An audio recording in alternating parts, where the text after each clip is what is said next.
مساء الخير، يلا مع ماما دودي نعمل اكله صحيه ونشوف غدانا كان ايه النهارده. السمك المكاريلا قطعت الراس وقطعته شرايح ونضفته طبعا وعصرت عليه ليمون، وجبت التتبيله اللي احنا عملناها قبل كده في فيديوهات كتيره.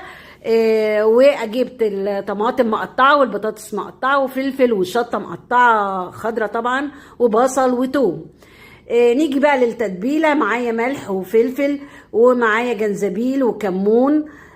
وكده خلطت كله على بعضه، وبعدين هحطها على السمك وهرش كده شويه توم برضو على السمك وشويه ملح خفيف، واحطها في اول رف تحت واول رف تحت. وبعدين لما يستوى البطاطس احس انها بقت قربت تستوى اطلعها فوق احمرها. ودي الصينيه بعد ما خلصت عصرت عليها الليمون ورشيت شويه بقدونس وقطعت حتتين فلفل طازه. وزي ما انتم شايفين اكلتنا النهارده اكله جميله وصحيه وبالهنا والشفا.